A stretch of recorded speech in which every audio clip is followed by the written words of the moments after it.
Hi, welcome to the new video. I am Rohit Desai, co-founder of JB Experts. Today we are going to look towards FCL, which is full container load quotations that you are going to get it from your CHA.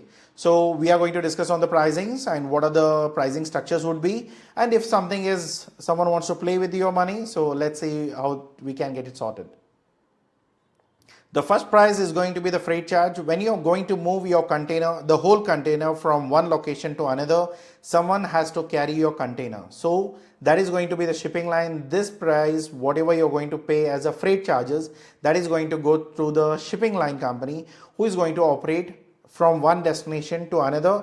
This is normally charged in USDs, so to keep the operation simple. So you can convert the prices into the current currency conversions and then you can get the approximate prices. But still, if you insist, they can give you the spot price, which is going to be in rupees also. Okay, that's again on your with your CHA, so get it checked. So next comes is the port charges, which is a handling charges.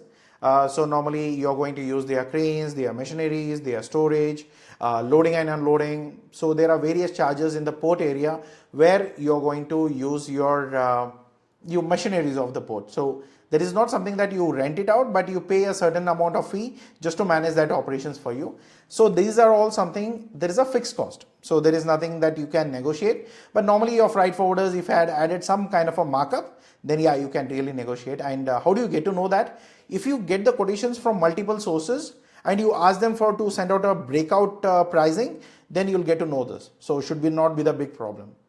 So what are the documentation charges? Don't go on the pricing, just for your reference. But what are the documentations normally is being charged? Okay, so approximately the first copy or first charges you're going to be, because you're moving a container, it's a BL cost. It's a legal shipping document, which is going to be somewhere around 3,000 plus GST, but still get it checked on a current prices, which is the port that you are dealing in, and who is a CHA is going to handle, or a freight forwarder who is going to handle it. Then comes the custom filing, BL filing for the custom clearances, even that is a price there. So certificate of origin, don't need to worry. If it's not a preferential, then it will be easily manageable by your freight forwarder.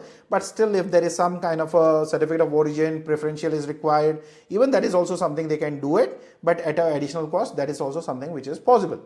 Then comes is like pathosanitary certificate, if it's only applicable for agriculture products.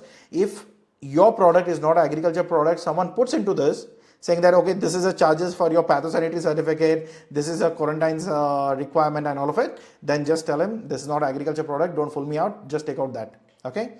Then verify gross weight, which is, we call it as a VGM. That is something we take the container to calculate the weight of that container at the point of loading. So we need to make sure that this has been properly calculated and weight is not above the required limit. So in those cases, this is something which they do it. So you need to pay for that. And insurance is completely optional. You can take it from your end, or else it's better you ask them to give you a complete coverage of the transit. Please understand this, whatever the insurance that you're going to take here, this is the insurance that is being taken for the transit. Something goes wrong from Mumbai till Singapore, something goes wrong for the container, either it is lost or damaged or it is broken or it is dumped into the sea. Okay, in whatever situation, you will get your money. But if your buyer in Singapore doesn't pay you, it's not going to cover you that. So that is credit insurance, that is completely different. This is transit insurance. This is only, we call it as a marine insurance. That is for your container, so that if container has gone missing or lost or theft or sunk into a sea, so this is something we can get it. Okay. Then comes the fourth one is the container handling or sealing. So you get a lock to your container, so that is a cost. Even there are types of containers like locks these days, that even if you pay more, you'll get those, to tracking, to labeling, there's hundreds of things. So you can check with your freight forwarder and see that, okay, if whatever is minimal is required, get it done. And this seal will be locked to your container in front of your custom officer. Then comes the miscellaneous, trust fees and all of that. That would be very minimal, negligible, but still that is something, if they are mentioned, please ask them what is that for, and then you can take the things forward. Then the toll charges, local transportations, a bit of internal toll charges. So that is something which you can calculate. Then comes the CHA's service, because he's not an NGO, so he's going to make some money from that. So every shipment he's going to make somewhere around 3,000 2,500 to 3,000, 3,000 to 6,000, 6,000 to 15,000. So it's all depends on your credibility of your freight forwarder or a CHA. So what is that they are going to charge it? It's all on their reputation, on their brand credibility. So you need to check whom are you working with. Is it cost is too important, or is it the service important? Or it's a mix where you have both on average level and you're giving an average service price. Okay, then if you're giving up, if you want a premium service where everything is properly tracked, you know what's happening on D2 every second, the operations movement, where the container is loaded, what is the next operation, what is been the timeline, everything is being want to be communicated, and everything is on a digital front, then yeah, you need to pay the price for it. So that can be vary from the service level. So there are a lot of companies or freight forwarders who pay for that. So yeah, if you it's your need, so it's completely that. Either you prefer the price, either you prefer the service. If you prefer both, then you go on a mid-level. If you want a top-notch services, then yeah, you need to pay the price for it. And compare the prices with apple to apple, not with orange with apple. So depends like, okay, what kind of a CHA or a freight forwarder whom you're dealing with. So then comes the local transport, which is called Vare. So which is from your factory to the port area. What is the transportation is going to cost? Because this is going to be depend completely on your transportation, your volume, your distance, and how many, what is the handlings are required. So based on that, the charges will differ, so that you can check. And if I have to take you to the, so here we go with the summary. So normally the prices is just a reference point. Just don't go on this on the pricings here. Okay, the first price is going to be from which destination to which destination. You need to mention the port, which port to which port, and what is the containers for. And the terminal handling charges, bill of lading charges, that's a document what is going to be paid. Then the seal, toll, miscellaneous, certificate of origin. PATO is only applicable for agriculture. VGM, which is your gross weight. Insurance, if it's something that you're going to purchase it from your freight forwarder or you're going to buy it from your end. So normally I prefer you buy it from your end, from Tata AG or some other agencies, so should be pretty good. And shipping bill, because even in insurance, many people I have seen, the companies who does a lot of shipments, they have their own agent code, so that whatever they bill, they do it on their coding, so that they can take the inputs, because every insurance has the commission. So you can negotiate still on the MRP. So that's up to you.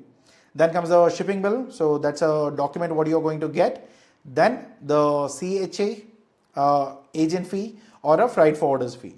So all put together the export cost. And then last comes is the local transportation. Okay, if that is something is going to be added up in the, are you doing it? Are you asking your freight forwarder to do it? So these are something that you need to check. So, okay, what is the next thing what I need to ask my CHA for?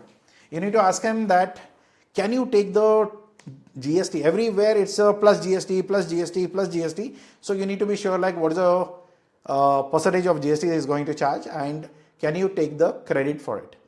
Because many times what happens is they don't enter your GST number, so they just make it as a B2C kind of a transactions. In those cases, you cannot take your inputs.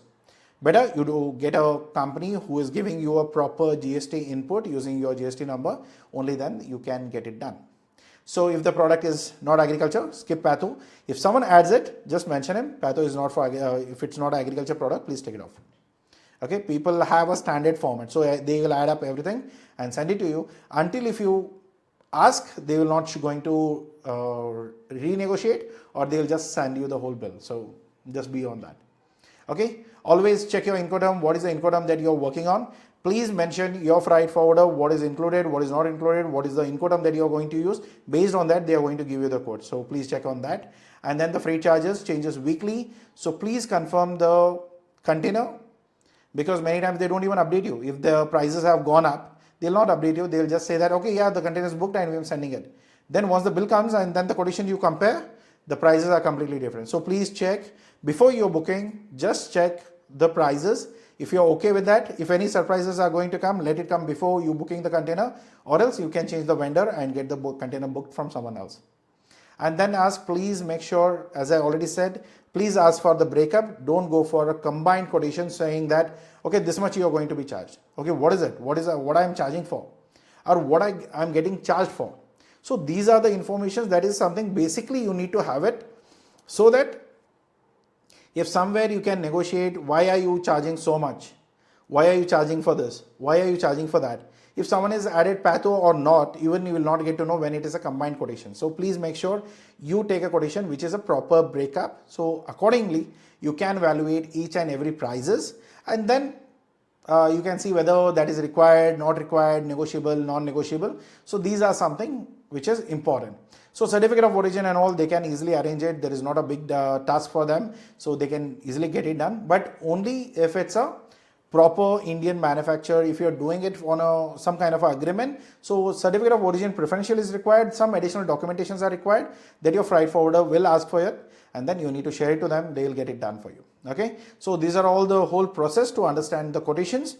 So this is the wholesome detail that you will be getting from your freight forwarder.